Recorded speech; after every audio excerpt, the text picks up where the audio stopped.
الحمد لله نحمده ونستعينه ونستغفره ونؤمن به ونتوكل عليه ونعوذ بالله من شرور أنفسنا ومن سيئات أعمالنا من يهده الله فلا مضل له ومن يضلله فلا هادي له ونشهد أن لا إله إلا الله وحده لا شريك له ونشهد أن سيدنا وشفيعنا ومولانا محمدا عبده ورسوله أما بعد فقد قال الله تبارك وتعالى في كلامه المجيد والفرقان الحميد أعوذ بالله من الشيطان الرجيم بسم الله الرحمن الرحيم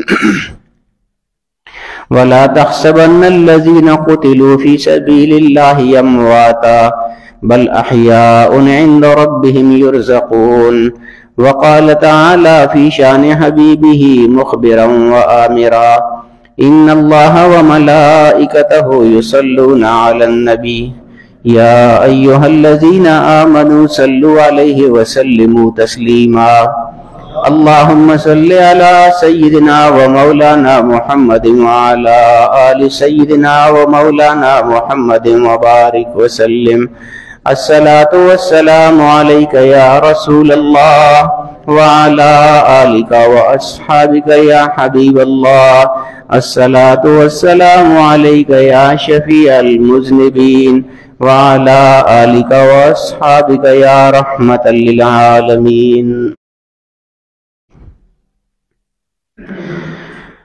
سامعین محترم، شوال کے ان دنوں میں غزوہ احد وقوع پذیر ہوا تھا. پچھلے جمعے میں نے آپ کو بتایا تھا مختصراً اس حوالے سے.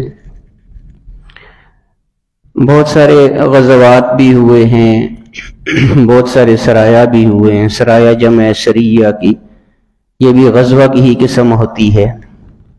فرق ان میں یہ ہوتا ہے کہ غزوہ اس جنگ کو کہا جاتا ہے جس میں حضور نبی کریم صلی اللہ تعالیٰ علیہ وآلہ وسلم خود بھی اس جنگ میں شریک ہوں، اس کو غزوہ کہتے ہیں. اور جو جماعت حضور علیہ السلام تیار کر کے بھیجتے ہیں اور خود اس میں نہیں شامل ہوتے، اس کو سریہ کہا جاتا ہے، اس کی جمع سرایا ہے. تو بہت سارے سرایا ہیں، یعنی بہت ساری ایسی جنگیں ہیں جن میں حضور خود شامل نہیں تھے بنفس نفیس، اور بہت ساری ایسی جنگیں ہیں جن میں حضور خود بھی شامل تھے، ان کو غزوات کہا جاتا ہے. غزوہ کی جمع غزوات. بہت زیادہ غزوات ہیں، بہت زیادہ سرایا ہیں، اور ہر طرح کے حالات سے بھرپور ہیں. کسی میں مسلمانوں کو کامیابیاں ملی، کسی میں مسلمانوں کو نقصان اٹھانے پڑے. یعنی جنگی حالات ہوتے ہیں، ہر طرح کے حالات اس میں پیش آ سکتے ہیں. پھر یہ کہ جنگی تیاریوں کے حوالے سے مختلف صورتحال ہوتی ہے، کبھی ایک کی تیاری زیادہ ہے، کبھی دوسرے کی زیادہ ہے. لیکن حضور علیہ السلام کا جو اللہ رب العالمین کے ساتھ تعلق تھا، اس سے زیادہ تعلق کسی اور کا کیسے ہو سکتا ہے.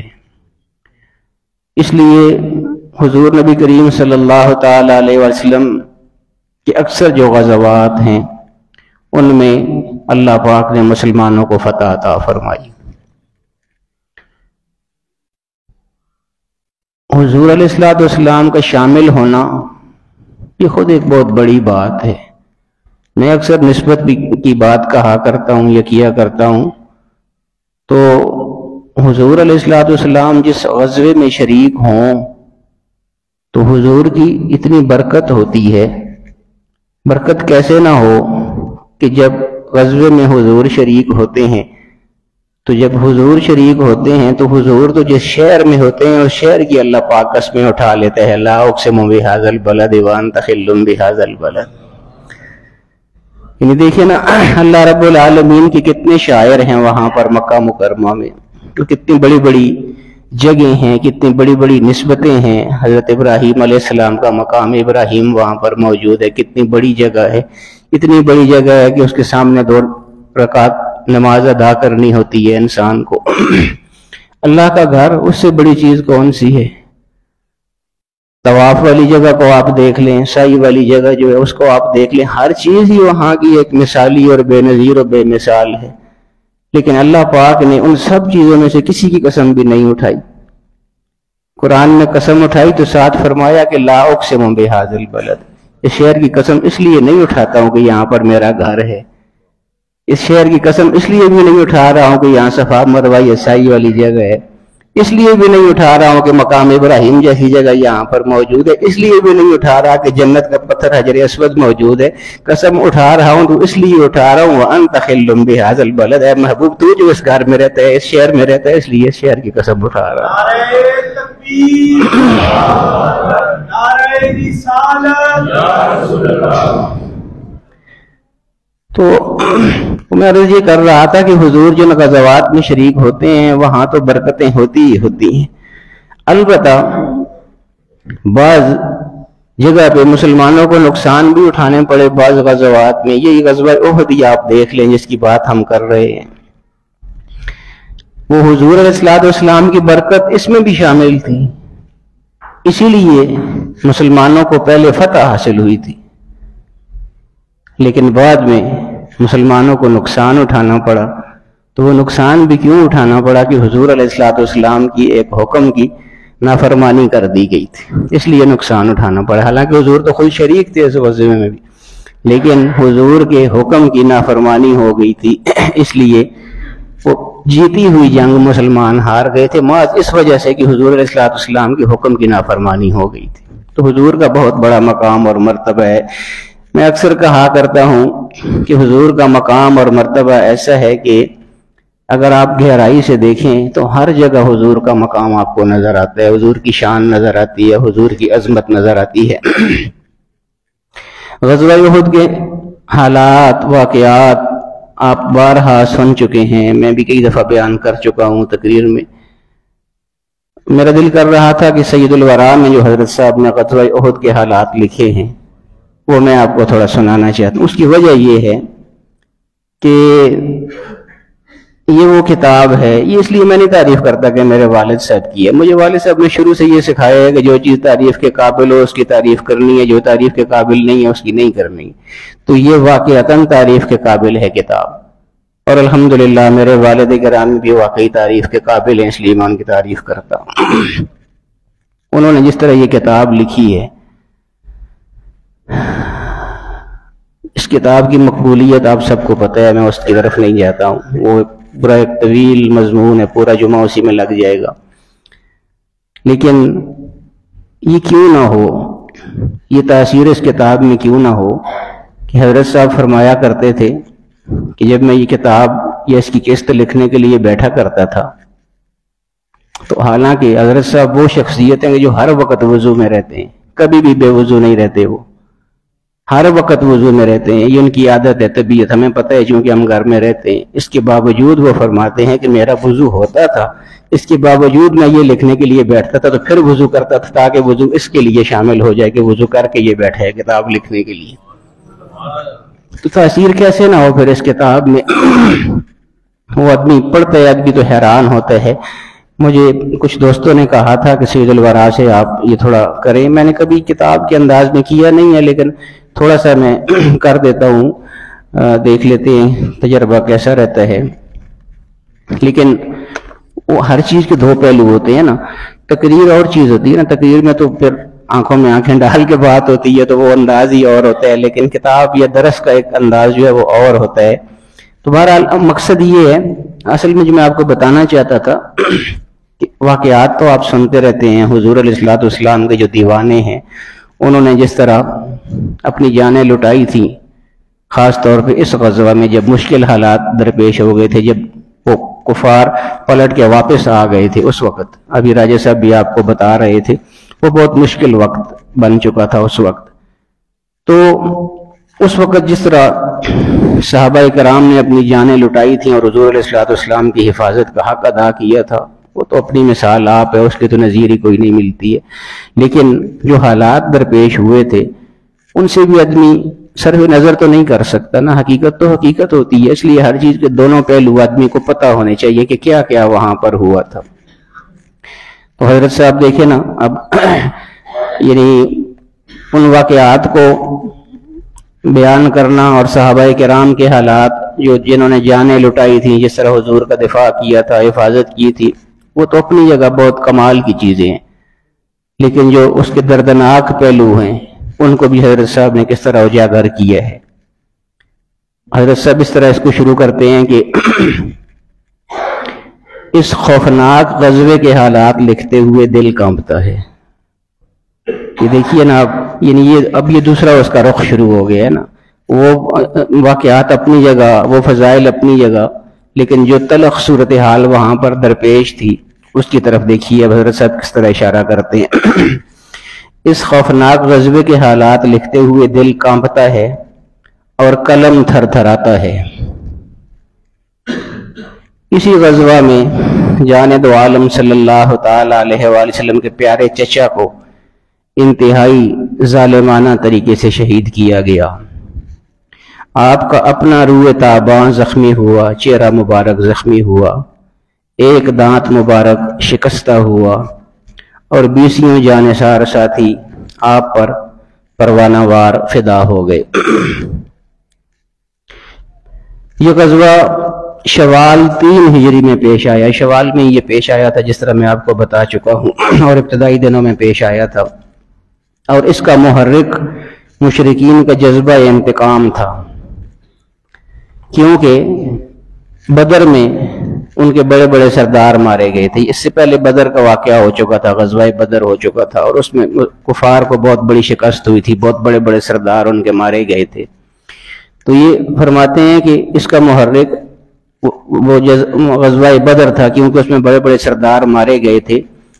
زمانہ جاہلیت میں تو ایک آدمی کے قتل پر سالوں تک لڑائیوں کا سلسلہ جاری رہتا تھا، اور انتقام در انتقام کا چکر چلتا رہتا تھا، جبکہ بدر کے دن 1 2 نہیں پورے 70 مشرکین مارے گئے تھے۔ پھر کیسے ممکن تھا کہ وہ بھرپور انتقام لینے کی کوشش نہ کرتے، جبکہ ان کا عقیدہ تھا، یعنی ان مشرکین کا، جبکہ ان کا عقیدہ تھا کہ جب تک مقتول کا انتقام نہ لے لیا جائے اس کی روح تڑپتی اور چیختی چلاتی رہتی ہے۔ چنانچہ جب یہ لوگ بدر کے غم سے سنبھلے اور ماتم وغیرہ سے فارغ ہوئے تو عبداللہ، اکرمہ اور صفوان نے ان لوگوں کو اکٹھا کیا جن کا کوئی نہ کوئی عزیز بدر میں مارا گیا تھا۔ اب یہ سازشیں شروع ہو گئی ہیں، اور سب مل کر ابو سفیان کے پاس گئے۔ ابو سفیان کا قافلہ ہی جنگ بدر کا سبب بنا تھا، وہ آپ بدر کے حالات میں جان چکے ہیں، اس لیے سب نے ابو سفیان سے کہا کہ ہمیں محمد اور اس کے ساتھیوں سے انتقام لینے میں تاخیر نہیں کرنی چاہیے۔ ابو سفیان خود یہی چاہتا تھا، اس لیے اس نے مکمل اتفاق کیا، اور ان لوگوں سے جن کا مال اس کاروان تجارت میں شامل تھا، وہی جو قافلہ بدر والا تھا، اس کاروان تجارت میں جن کا مال شامل تھا، ان سے مطالبہ کیا کہ آپ لوگ اس سلسلے میں ہمارے ساتھ تعاون کریں۔ دیکھیں کیسے کیسے لوگ حالات بناتے ہیں، جب سازشیں ہوتی ہیں تو کس طرح لوگوں کو پھر تیار کیا جاتا ہے، اور ہر وہ ممکن کوشش کی جاتی ہے کہ کہاں سے ہمیں مدد حاصل ہو سکتی ہے ان کے خلاف، ہمارے ساتھ تعاون کریں اور مالی امداد فراہم کریں۔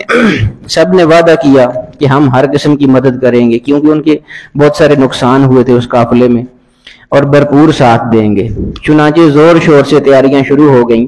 مشرکین اس دفعہ کوئی کمی نہیں چھوڑنا چاہتے تھے، اس لیے انہوں نے عرب کے 2 مشہور شاعروں ابو عزا اور نافع کو اس کام پر مامور کیا کہ وہ گرد و نواح کے قبائل میں پھریں اور پردرد اشعار کہہ کر انہیں انتقام پر ابھاریں اور جنگ کے لیے تیار کریں۔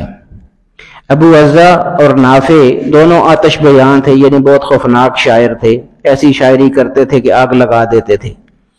عرب میں ویسے بھی آپ جانتے ہیں کہ شاعری کا بہت ذوق تھا، آپ سنتے ہی رہتے ہیں سارے حالات۔ انہوں نے چند ہی دنوں میں ایک سرے سے دوسرے سرے تک آگ لگا دی اور ہر شخص کو انتقام کے لیے بے تاب و بے قرار کر دیا۔ غزوہ بدر میں سب سے زیادہ نقصان حضرت حمزہ رضی اللہ تعالیٰ عنہ کے ہاتھوں اٹھانا پڑا تھا، اس لیے ان کے قتل کا باقاعدہ اہتمام کیا گیا، اور جبیر ابن مطعم نے اپنے غلام وحشی ابن حرب کو لالچ دیا کہ اگر تم نے حمزہ کو قتل کر دیا، یہ حضور کے چچا جان ہیں، کہ اگر تم نے حمزہ کو قتل کر دیا تو تم کو آزاد کر دیا جائے گا۔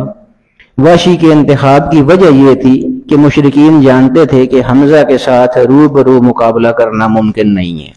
یہ حضرت حمزہ رضی اللہ تعالیٰ عنہ کی بھی عجیب شان ہے، اسی لیے حضور علیہ الصلوۃ والسلام جب دار ارقم میں ابتدائی دنوں میں خفیہ طور پر تعلیم اور تربیت فرماتے تھے تو اس وقت تک حرم میں تو کبھی نہیں گئے تھے، دار ارقم میں ہی بیٹھ کے تبلیغ فرماتے تھے، لیکن جب حضرت علی کرم اللہ وجہ الکریم اور حضرت عمر اور حضرت حمزہ یہ تین لوگ جب اسلام کے اندر داخل ہوئے تھے تو پھر یہ پہلا موقع تھا کہ ان تینوں کی قیادت میں پورا جلوس حضور علیہ الصلوۃ والسلام کا حرم شریف میں گیا تھا اور وہاں پر عبادات کی تھی۔ تو یہ اس درجے کے آدمی تھے، ان کو یعنی ان کے ساتھ جنگ کرنا روبرو ممکن نہیں تھا، اس لیے یہ انتظام کیا گیا۔ وحشی دور سے نیزہ پھینکا کرتا تھا اور اس فن میں ایسا طاق تھا کہ اس کا پھینکا ہوا نیزہ شاذ و نادر ہی ہدف سے خطا ہوتا تھا۔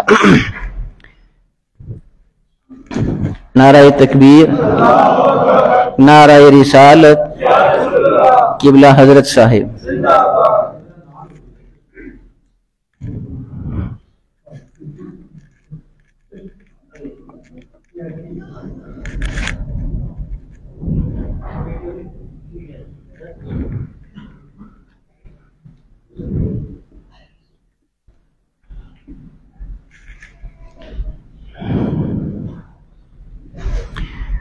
عرب میں یہ بھی تھا کہ یہ جب کسی غزوہ کے لیے نکلتے تھے تو چونکہ لمبے سفر ہوتے تھے، پہلے تو گاڑیاں نہ ہونے کی وجہ سے اونٹوں اور گھوڑوں پر سفر ہوتے تھے، وہ سفر ویسے ہی بہت زیادہ لمبا ہوتا تھا، یعنی جو سفر ہوتا ہے وہی بہت لمبا ہوتا تھا، پھر جو قیام ہوتا تھا وہ دن بھی آپ شامل کر لیں، پھر واپسی کے دن بھی شامل کر لیں، تو یہ کافی دنوں کا ایک سفر ہو جاتا تھا۔ تو اس لیے عرب کے لوگ جو ہیں وہ خواتین کو بھی ساتھ رکھتے تھے۔ ایک تو یہ کہ خواتین وہ گھریلو کام وغیرہ سارے کرتی تھیں جہاں جہاں قیام ہوتا تھا، اور دوسرا سب سے بڑا یہ تھا ان کا کہ عورتوں کی وجہ سے مردوں کو غیرت آیا کرتی تھی، اور نہ صرف غیرت آیا کرتی تھی بلکہ عورتیں خود غیرت دلایا کرتی تھیں عورت کو، اس لیے بھی عورتوں کو ساتھ رکھا جاتا تھا۔ چنانچہ اس حوالے سے حضرت صاحب لکھتے ہیں کہ یہ جو وحشی کا انتظام کیا گیا، نیزہ پھینکنے کا انتظام کیا گیا اور مشرکین کے انتقام کو ابھارا گیا، شعر و شاعری کروائی گئی، سارا کچھ ہوا، اس کے علاوہ حضرت صاحب فرماتے ہیں کہ ان انتظامات کے علاوہ اس دفعہ بہت سی عورتوں کو بھی ساتھ رکھا گیا، کیونکہ عرب عورتوں کی موجودگی میں پیچھے ہٹنے کا تصور بھی نہیں کر سکتے تھے، کیونکہ اس صورت میں عورتیں بزدلی کے تانے دے دے کر ان کا جینا حرام کر دیتی تھی۔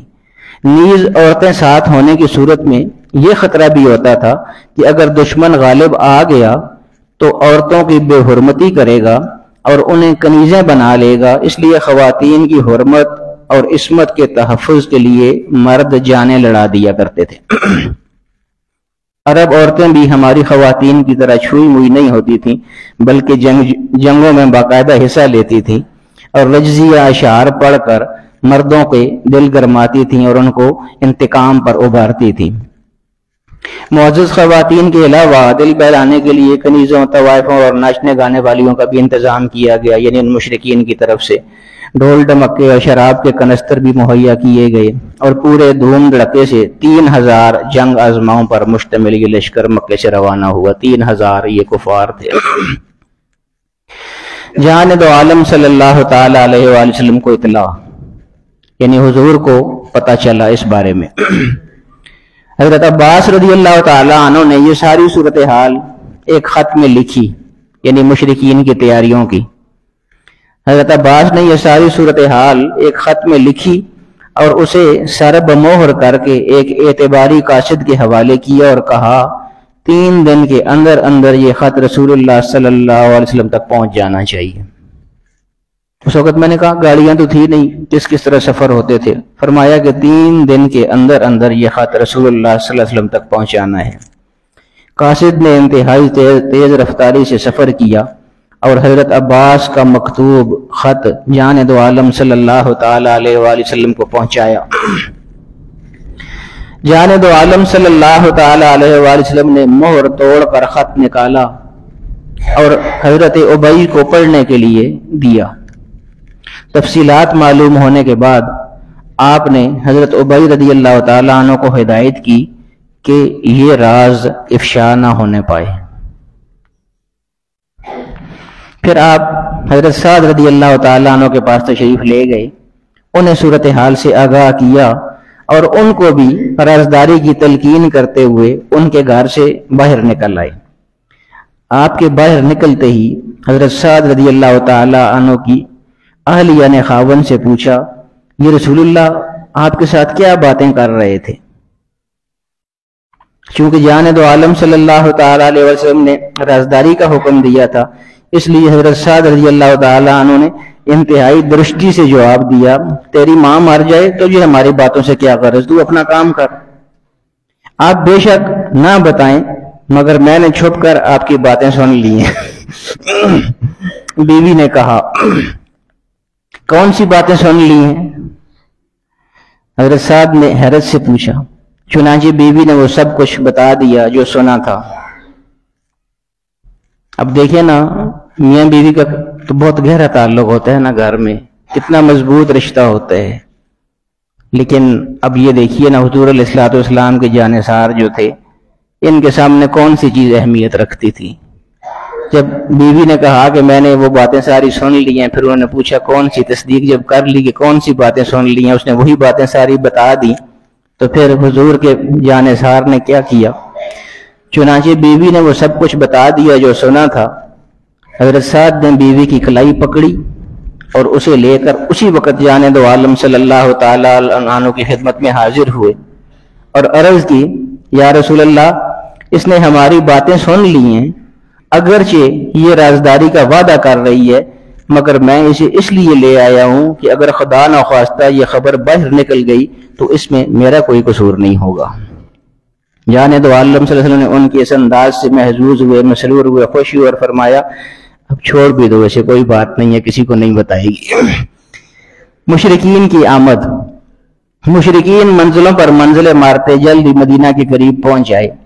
مخبروں نے یہ اطلاع پہنچائی تو وہ پرجوش صحابہ انتہائی خوش ہوئے جو بدر میں شریک نہیں ہو سکے تھے۔ کیسا جذبہ تھا صحابہ کرام کا جنگ میں شرکت کرنے کا اور شہادت پانے کا۔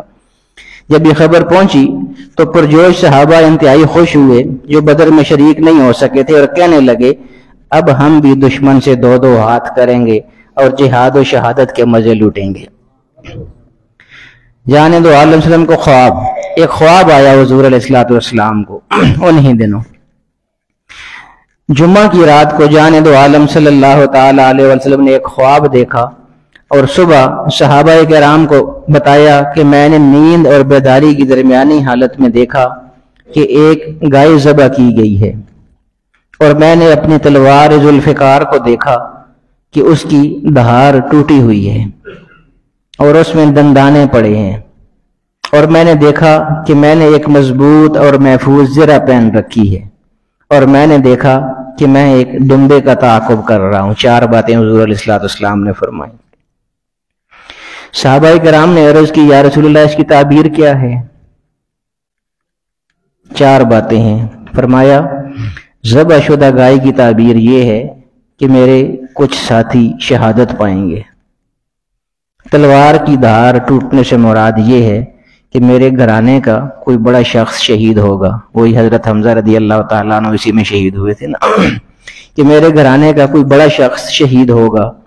محفوظ زرہ مدینہ ہے، اور دمبے کے تعاقب کا مطلب یہ ہے کہ میرے ہاتھوں دشمنوں کا ایک سردار مارا جائے گا۔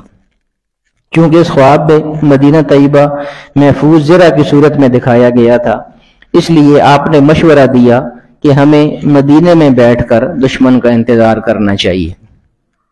اگر ان لوگوں نے اندر داخل ہونے کی جرت کی تو ہم ان کو گھیر لیں گے، مکانوں کے اوپر سے عورتیں پتھر برسائیں گی اور گلیوں میں ہم ان کا تلواروں اور نیزوں سے استقبال کریں گے۔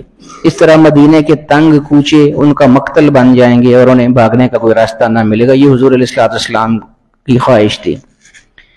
رئیس المنافقین عبداللہ ابن ابی نے بھی یہی تجویز پیش کی۔ اب یہ ان کے ساتھ تھا، بظاہر مسلمانوں کے ساتھ تھا، لیکن در پردہ کفار کے ساتھ تھا، منافق تھا، بلکہ منافقوں کا سردار تھا۔ تجویز یہی پیش کی اس نے بھی، اور فی الواقع یہ بہت عمدہ تجویز تھی، مگر مشتاقان شہادت نوجوانوں نے عرض کی، وہی صحابہ کرام جن کو شہادت کا شوق تھا، انہوں نے عرض کی کہ یا رسول اللہ، ہماری کب سے تمنا تھی کہ ہمیں اللہ تعالیٰ مشرکین سے مقابلے کا کوئی موقع فراہم کرے۔ ہم رات دن یہی دعائیں کیا کرتے تھے، اب اللہ تعالیٰ نے یہ موقع مہیا کیا ہے تو ہمیں ان کے ساتھ کھلے میدان میں لڑنے کی اجازت عطا فرمائیے۔ ایک اور شخص نے کہا یا رسول اللہ، ہمیں جنت سے محروم نہ کیجیے، اللہ کی قسم میں جنت میں ضرور داخل ہوں گا۔ کیسے داخل ہوگے جنت میں؟ جانے دو عالم صلی اللہ تعالی علیہ وسلم نے پوچھا۔ اللہ اور اس کے رسول کی محبت کے صدقے اور میدان کارزار میں ثابت قدم رہ کر، اس نے جواب دیا۔ جانے دو عالم صلی اللہ علیہ وسلم نے فرمایا، صدقتا، سچ کہتے ہو۔ یعنی حضور علیہ السلام کے صدقہ بھی اس میں آ گیا نا، یعنی اس نے کہا تھا کہ حضور کے صدقے جنت میں داخل ہوں گا، تو فرمایا صدقتا، ٹھیک کہہ رہے ہو، سچ کہہ رہے ہو۔ سرفروشی و جاں بازی کے جذبات سے مغلوب ہو کر صحابہ نے یہ باتیں کہہ تو دیں، مگر جب جانے دو عالم صلی اللہ تعالی علیہ وسلم ان کی رائے سن کر گھر تشریف لے گئے تاکہ جنگ کے لیے تیاری کریں، تو ان لوگوں کو احساس ہوا کہ ہم نے رسول اللہ صلی اللہ علیہ وسلم کے منشا کے خلاف اپنی رائے ظاہر کر کے بہت غلط کام کیا ہے۔ اس پر انہیں سخت ندامت ہوئی، اور جب آپ تیار اور مسلح ہو کر باہر تشریف لائے تو سب نے عرض کی، یا رسول اللہ، ہم سے غلطی ہوئی ہے، واقعی آپ کی رائے صائب ہے، درست ہے، ہم حسب ارشاد مدینہ میں ہی ان کا انتظار کریں گے۔ اب حضور کی بات مان لی صحابہ نے۔ حضور فرماتے ہیں، میں نے تو پہلے ہی یہ مشورہ دیا تھا۔ جانے دو علیہ وسلم نے قدر ناگواری سے کہا، مگر تم لوگوں نے میری بات نہ مانی اور کھلے میدان میں مقابلے پر اصرار کیا۔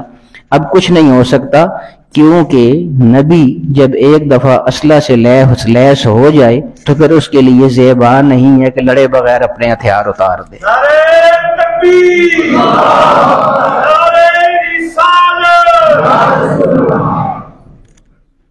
کیا جذبہ تھا! یہی تو جذبے تھے جس کی وجہ سے صحابہ کرام کے اندر بھی ایسے جذبات تھے۔ اس کے بعد جانے دو عالم صلی اللہ علیہ وسلم نے اپنے گھوڑے پر سوار ہوئے، گلے میں تلوار اور کمان حمائل کی، ہاتھ میں نیزہ لیا، پشت پر ڈال رکھی اور روانگی کے لیے تیار ہو گئے۔ خود حضور علیہ السلام کا جو کردار ہے وہ سامنے ہوتا تھا تو تبھی صحابہ، خود آدمی پیچھے ہو جائے اور باقیوں کو آگے کر جائے تو پھر تو کام نہیں ہوتے نا۔ جب بھی ایسا موقع ہوتا تھا تو حضور سب سے پہلے خود آگے ہوتے تھے، تب سارے پیچھے ہوتے تھے۔ تو یہ قائدانہ صلاحیت ہوتی ہے۔ روانگی کے لیے تیار ہو گئے، 1000 کی نفری بھی ہم رکاب ہو گئی۔ یہ حضور علیہ السلام کے ساتھ اس وقت 1000 لوگ تھے۔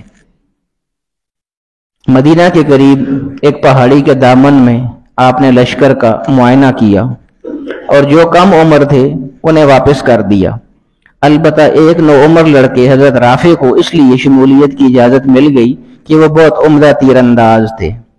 اس پر ایک اور کم عمر نوجوان حضرت سمرہ نے یہ نقطہ اٹھایا کہ اگر رافع کو اجازت ملتی ہے تو مجھے بھی ملنی چاہیے، کیونکہ میں ان سے زیادہ طاقتور ہوں اور ان کو پچھاڑ دیتا ہوں لڑائی میں۔ دیکھیں نا، یعنی میں یہ عرض کر رہا ہوں کہ جذبات دیکھیں ان کے، اب یہ چھوٹے تھے، عمر میں چھوٹے تھے، یعنی خطرہ یہ تھا کہ ان کو نکال دیا جائے گا، اتنے چھوٹے تھے، لیکن جذبہ ان کا دیکھیں کہ ایک کو اگر اجازت مل گئی ہے تیر انداز اچھا ہونے کی وجہ سے، تو دوسرا بچہ یہ کہہ رہا ہے کہ یا رسول اللہ، یہ بھی تو چھوٹا ہے نا، اس کو اجازت مل گئی ہے تو مجھے کیوں نہیں مل رہی ہے؟ پھر اس کو ملی ہے تو مجھے بھی ملنی چاہیے، یا مجھے نہیں ملتی تو اس کو بھی نہیں ملنی چاہیے۔ جانے دو علیہ وسلم نے فرمایا، حضور علیہ السلام بڑے شفیق بھی تھے، بڑے پیارے انداز میں مسائل کو حل فرما دیا کرتے تھے۔ جانے دو علیہ وسلم نے فرمایا کہ اب انہوں نے یہ کہا تھا نا کہ اس کو اجازت مل گئی ہے تو مجھے بھی ملنی چاہیے، حالانکہ اس کو مل گئی ہے، میں اس سے زیادہ طاقتور ہوں، میں تو لڑائی میں اس کو ہرا سکتا ہوں، تو اس کو جب رکھ لیا ہے تو مجھے بھی رکھے، میں تو زیادہ طاقتور ہوں۔ حضور نے فرمایا کہ تم دونوں کشتی لڑو میرے سامنے، اگر تم غالب آ گئے تو تمہیں بھی شامل کر لیا جائے گا۔ چنانچہ کشتی ہوئی اور واقعی سمرہ نے رافع کو گرا دیا، اس طرح سمرہ کو بھی شرکت کی سعادت حاصل ہو گئی۔ اس میں محدثین لکھتے ہیں کہ یہ جو سمرہ تھے انہوں نے دوسرے سے کہا تھا، رافع سے، کہ تمہیں تو اجازت مل ہی گئی ہے نا، مجھے پتا ہے کہ میں تمہیں نہیں گرا سکتا، لیکن اگر تم خود ہی گر جاؤ تو تم تو جا ہی رہے ہو نا، تمہیں تو روکیں گے نہیں حضور علیہ الصلوۃ والسلام، اس لیے جب تم خود ہی گر جاؤ گے تو یہی سمجھا جائے گا کہ میں نے تم کو گرا دیا، لہٰذا مجھے بھی ساتھ شامل کر دیا جائے گا۔ چنانچہ اسی ترکیب کے مطابق وہ حضرت رافع جلد ہی گر گئے، یہ ان کے اوپر چڑھ گئے اور حضور علیہ الصلوۃ والسلام نے فرمایا کہ ہاں ٹھیک ہے۔ حضور تو سب جانتے تھے نا، یہ ساری شفقتیں تھیں حضور علیہ الصلوۃ والسلام کی۔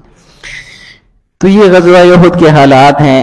اگر آپ کو اس طرح اچھا لگتا ہے تو میں اگلے جمعے بھی ان کو آگے چلا دوں گا، اور اگر آپ نے چاہا تو پھر وہ تقریر والے انداز میں کر دیں گے، جس طرح بھی آپ نے مناسب سمجھا۔ انشاءاللہ اگلے جمعے کو باقی حالات بیان کریں گے۔ اللہ تعالیٰ ہمیں حضور علیہ الصلوۃ والسلام کے جو سچے عاشقین ہیں انہی کی طرح ہمیں بھی زندگی گزارنے کی توفیق عطا فرمائے، اور وہی جذبات اللہ تعالیٰ ہمارے دلوں کے اندر بھی پیدا فرمائے۔ وآخر دعوانا الحمدللہ رب العالمین۔